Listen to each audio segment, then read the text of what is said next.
Oui. Hippolyte, là, c'est qui? Bon, c'est un ami à moi. Donc, il est où? Bon, il est au Bénin. Ok. Le Seigneur vient de le libérer de la prison. Amen. On l'avait emprisonné quelque part au village et il vient de sortir de la prison. Amen. Espionnés Jéricho ont été préservés par Rahab la prostituée. Et elle les avait mis peut-être dans un tonneau et les a fait descendre de l'autre côté de la ville pour les amener à s'échapper. Que le Seigneur l'Éternel amène ta vie à s'échapper du plan de l'ennemi.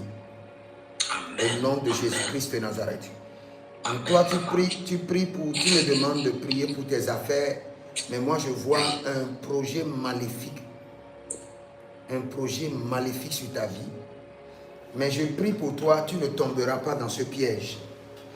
Tu ne tomberas pas dans ce piège. C'est que dans votre famille, il y a un veto. Il y a un veto sur votre vie qui doit être traité par l'Alliance. Il y a un veto.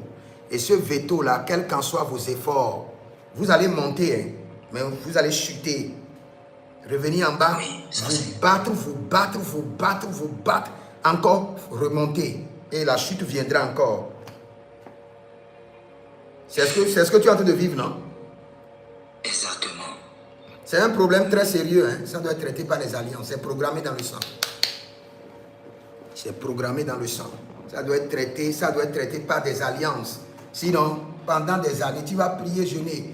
J'ai vu dans le règne de l'esprit, on est en train de programmer quelque chose pour t'amener une situation qui va juste venir t'envelopper et t'engloutir pour que tu ne puisses maintenant plus se lever du tout.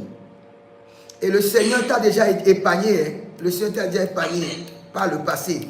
Pourquoi le Seigneur me ramène maintenant, il me ramène la vidéo et je vois Rahab qui est en train de préserver Josué Caleb, non? Josué Caleb. Oui. Pour que le Seigneur me montre les Josué Caleb, cela veut dire que le jeune homme qui parle, il a l'appel de Josué ou l'appel de Caleb. On me montre Rahab qui est en train de mettre Josué Caleb dans un tonneau pour les faire descendre de la ville, pour les faire échapper. Et on me dit que ce jeune homme-là, l'ennemi veut forcément l'envelopper dans quelque chose sale. Papa, pour vous dire que ce que vous avez dit c'est vrai, j'ai vu mon père aussi aller en haut et tomber complètement. Ok, ton père biologique, dans le règne de l'esprit, je vois le Saint-Esprit te transférer de grands documents. Je suis dans les affaires. Je suis dans les affaires. Tout ce qui concerne les affaires.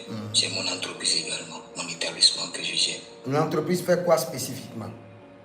Je suis dans la logistique, dans l'électricité, dans le BTP et tout ce qui est affaires avec les investisseurs, parler avec les investisseurs. Ton père faisait quoi, mon frère?